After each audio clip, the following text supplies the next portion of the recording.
आदाब नाज़रीन, मैं हूं रियाज चौधरी और आप देख रहे हैं दी वर्ल्ड रिलेशन। और बात करते हैं इस वक्त मशरक़ वस्ता में जारी उस खतरनाक जंग की, जहां एक तरफ अमेरिका है जो खुद को आलमी सियासत का दादा समझने का आदी है, और उसके साथ इसराइल है जो अपनी जदीद फौजी ताकत और हथियारों पर बड़ा गरूर करता है।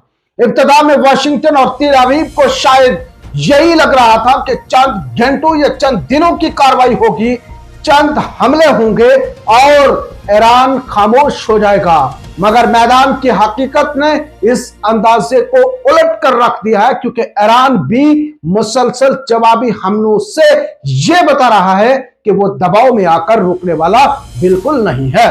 यह जंग 28 फरवरी से शुरू हुई और अब दूसरे हफ्ते में दाखिल हो चुकी है। अमेरिका और इसराइल ने ईरान के फौजी अड्डों, तेल के जखायर और जौहरी प्रोग्राम को निशाना बनाया। इसराइली फिजाइया के दर्जनों जंगी तैयारों ने तेहरान के अतराफ रिफाइनरीज और फौजी तनसाबात पर बमबारी की, जिसके नतीजे में जनूब मशरकी तेहरान में पेट्रोल के बड़े जखीरे में जबरदस्त आग भड़क उठी और आसमान सयाह धुएं से भर गया। बाज फौजी अड्डों और इंफ्रास्ट्रक्चर को भी नुकसान पहुंचा, लेकिन इसी के साथ ईरान ने भी ये वाज़ेह कर दिया है कि वो सिर्फ हमले सहने के लिए नहीं बैठा है, बल्कि मैदान में भरपूर जवाब देने की सलाहियत भी रखता है। नाज़रीन, अमेरिका के सदर डोनाल्ड ट्रंप ने कहा है कि यह जंग जल्द खत्म हो सकती है और ईरान को गैर मशरूत हथियार डालने के भी वो चाहिए, यह अमेरिका की ख्वाहिश है। उधर इस्राएली वजीर आज़म बेंजामिन नेतन्याहू भी इसी सख्त मौक़िफ़ के ऊपर वो कायम है और इस्राएली फौज ईरान के खिलाफ मुसलसल फिजाई हमले जारी रखे हुए हैं। लेकिन दूसरी तरफ ईरान ने भी ये अपनी कार्रवाई में तेजी वो लाते हुए इसराइल को बराह रास्त निशाना बनाया। ईरान की जानिब से तागे के मिसाइलों और ड्रोन्स ने इसराइल के कई इलाकों में खतरे की घंटियां बजा दी हैं। तेल अवीव में जोरदार धमाकों की आवाजें सुनी गई है।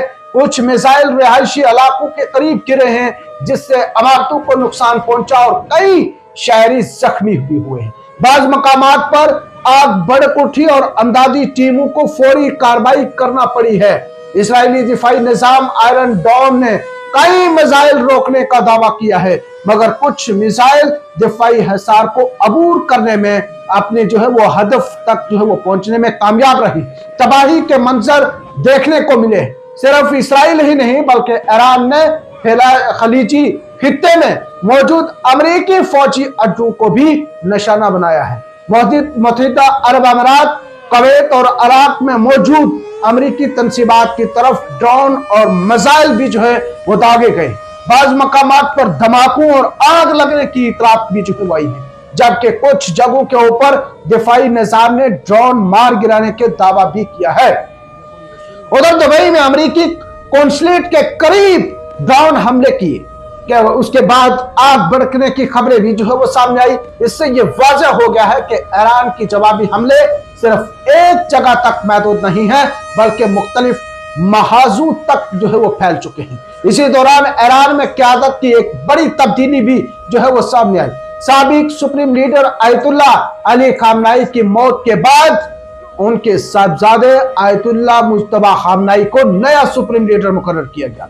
नई क़यादत ने वाज़ेह पैगाम दिया है कि ईरान दबाव के बावजूद अपनी पोजीशन से पीछे हटेगा बिल्कुल नहीं और जवाबी कार्रवाई जारी रहेगी। ईरान के वजीर खारजा अब्बास अरागची ने भी ऐलान किया है कि अमेरिका के साथ मजीद मुज़ाकरात का फिलहाल कोई इम्कान नहीं है। यह तनाज़ा अब लबनान तक भी फैल चुका है। इसराइल ने हिजबुल्लाह के ठिकानों पर शदीद बमबारी की, जबकि हिजबुल्लाह ने भी शमाली इसराइल की तरफ रॉकेट और ड्रोन फायर किए हैं। इस तरह जंग का दायरा वसी होकर पूरे खित्ते को अपनी लपेट में लेता दिखाई दे रहा है। जंग का एक अहम हदफ वो ईरान का मिसाइल और जौहरी प्रोग्राम भी। यहाँ पर नीटान समेत कई जौहरी तनसीबात को निशाना बनाया गया है। आलमी जौहरी एजेंसी के मुताबिक इन तनसीबात को नुकसान पहुंचा है, मगर ताबकारी के फैलाव की कोई इतला बिल्कुल नहीं मिली है। माशी तौर पर यह भी जंग जो है वो बहुत महंगी साबित हो रही है। इसराइल का आयरन डोम एक मिसाइल को रोकने के लिए हजारों डॉलर खर्च करता है, जबकि ईरान के पास ड्रोन और मिसाइल निस्बतन कम कीमत के होते हैं। यानी एक निस्बतन सस्ता हमला रोकने के लिए दिफाई निजाम को कई ज्यादा खर्च जो है वो करना पड़ता है। इसी दौरान आलमी मंडियों में तेल की कीमतें जो है वो बढ़ रही हैं।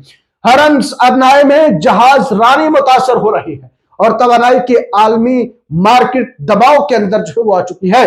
मुख्तलिसर यह भी है कि जिस जंग को इब्तदा में चंद दिनों की कार्रवाई समझा जा रहा था, वो अब एक तवील और पेचीदा बहरान में बदल चुकी है। अमेरिका के सदर डोनाल्ड ट्रंप, इसराइल के वजीर आजम बेंजामिन नेतन्याहू और ईरान की नई क़यादत के दरमियान जारी ये कशीदगी सिर्फ मशरिक़ वस्ता तक महदूद नहीं रही, बल्कि इसके असरात आलमी सियासत और माइशत पर भी पड़ रहे हैं। ताजा हमलों और तबाही के मनाजर ये बता रहे हैं कि ये महाज अभी मजीद गर्म हो सकता है और आने वाले दिनों में सूरत हाल मजीद संगीन भी हो सकती है।